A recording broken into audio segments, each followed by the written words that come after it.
Namaku Puput. Aku baru saja pindah ke sekolah baru di Tarakanita.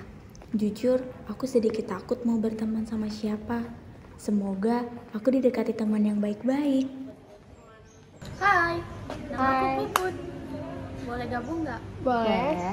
Kasih. Iya. Put, kamu makeup nggak? Enggak, Kamu ke kampus nggak makeup? cuma pakai bedak doang. Kok bisa sih? Iya, kok bisa ya? Enggak. Kamu mulai makeup deh. Soalnya makeup tuh kan bikin kita kelihatan lebih fresh nggak sih, Rel? Ya, betul. Nih, coba deh yang kayak gini deh kamu belinya, Put.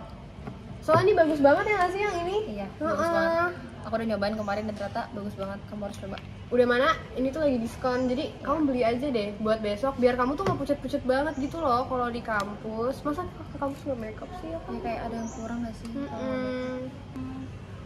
Iya deh, nanti aku coba. Kata mereka aku harus dandan. Coba kita pakai ini. Terus pakai ini. Semoga mereka suka ya. Hai, pagi. Hai, pagi. Hai, pagi. Pagi. Coba Bagus sini. Kok. Coba lihat. Kamu doang kesini, kamu apa? Iya, udah makeup. Tapi kayak masih Kurang nggak sih? kurang kelihatan gitu. Iya, terus baju kamu kayaknya kurang sesuai nggak sih sama makeupnya? Coba kamu sesuaiin deh baju kamu sama makeupnya. Kayak kita gini. Aku nggak tahu caranya. Kamu cari aja di Shopee, biasanya banyak kok kayak baju-baju gitu. Banyak juga referensi kalau misalnya kamu cari di Pinterest gitu misalnya. Oke deh, makasih. Iya, kamu beli aja ya hari ini biar besok udah bagus kan, udah makeup nih. Terus baju juga udah bagus gitu. Oke? Oke.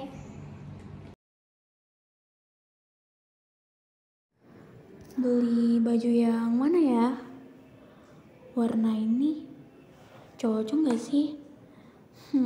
Bingung. Ini makeupnya bagus gak ya? Nanti kalau mereka gak mau temenan sama aku, gimana dong? Niat mereka sih baik, biar aku makin cantik. Aduh, gimana? Bingung.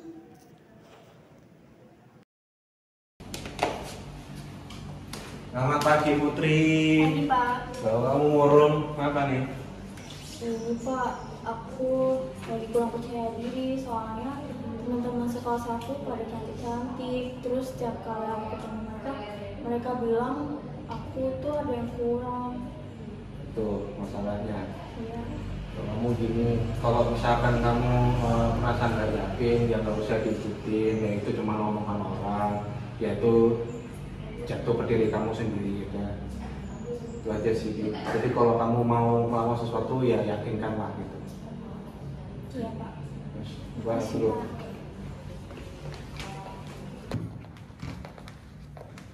Hai Puput. Hai. Kok ada yang beda nggak sih? Iya, apa tapi ya? Oh, kamu udah nggak makeup ya? Oh iya bener. Terus baju kamu juga nggak baru? Kenapa? Enggak apa-apa, aku lebih nyaman kayak gini. Oh, Jadi kamu udah nemuin diri kamu yang sebenarnya gimana?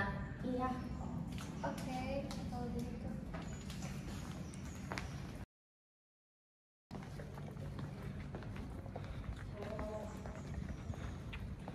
Hai Puput, kamu cantik banget hari ini. Itu cantik banget. Iya, bajunya cocok deh sama kamu. Makasih. Aku juga suka eyeshadownya. Iya. Lipstiknya lucu. Iya. Kita duluan ya. Keep it up ya.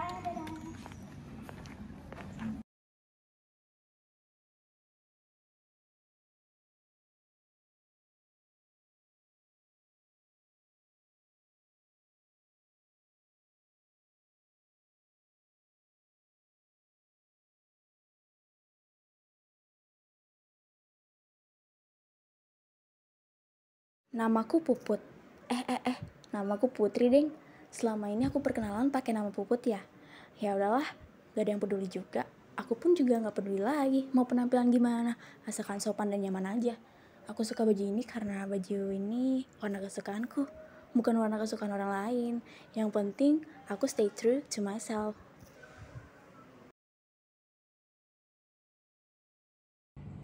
Dari video tersebut kita bisa melihat bahwa pengaruh sosial itu sangatlah kuat dan powerful. Kita bisa melihat bahwa Putri sangat terpengaruh kalau wanita itu harus yang namanya make up, maupun kalian merasa nyaman atau tidak nyaman gitu, maupun percaya diri atau tidak. Nah, kalau kita tidak selektif dengan hal tersebut, kita justru malah jatuh dalam kesesatan dalam konteks kita tidak tahu standar kita malah mengikuti standar orang lain. Nah, dari situ juga kita bisa lihat bahwa akhirnya Putri menunjukkan jati dirinya, yaitu dia tidak nyaman menggunakan make up. Maksudnya tidak nyaman adalah dia percaya dengan mukanya dia tidak terpengaruhi oleh orang lain. Persepsi interpersonal adalah cara seseorang memahami dan menilai sesamanya dalam interaksi sosial. Hal ini seringkali terjadi dalam kesan pertama dan cara mereka menilai orang lain. Putri awalnya menganggap kelompok populer itu keren dan patut diikuti karena tampilan luar dan status sosial mereka. Namun, setelah merasakan tekanan sosial dan mulai kehilangan jati dirinya, persepsinya mulai berubah. Ternyata mereka tidak seideal yang ia bayangkan. Lalu pesan pentingnya itu, kesan awal bisa menipu. Penting untuk mengenal orang lain lebih dalam, menyadari bias pribadi dan tidak terburu-buru menilai hanya dari permukaan. Pembentukan makna adalah proses seseorang memahami pengalaman dan mencari arti dari apa yang dia alami dalam hidup. Setiap orang membentuk makna dari pengalaman dan interaksi sosial. Dalam cerita Putri, awalnya ia merasa harus berubah agar diterima teman-temannya.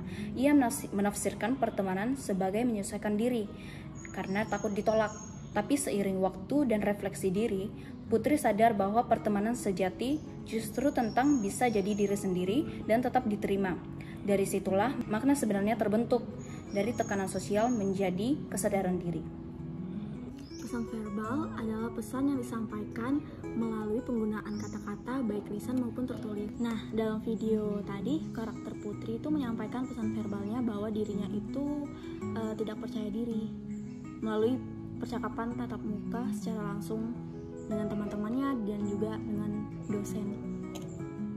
Jadi nonverbal itu adalah bahasa yang tidak dikeluarkan secara lisan, jadi bisa lewat gerakan, gestur, bisa juga dari ekspresi wajah. Kalau misalkan dari video yang tadi itu bisa dilihat dari gestur Puput yang kurang nyaman kalau misalkan dikasih saran untuk nyoba makeup ini, nyoba untuk ganti pakaian seperti ini gitu. Jadi dia tuh kelihatan kurang nyaman dari gestur badannya gitu. Oke, jadi etos komunikator sendiri merupakan kredibilitas, karakter, dan juga kepercayaan yang dimiliki oleh seorang komunikator saat ia menyampaikan pesan.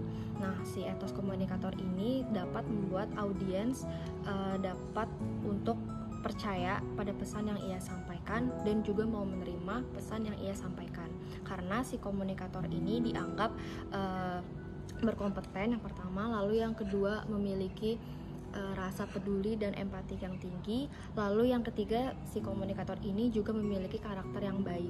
Nah, kalau dalam cerita tadi yang termasuk dalam bagian etos komunikator terdapat dalam scene dosen yang sedang memberikan masukan soal tekanan sosial dan pentingnya identitas diri kepada sang mahasiswa.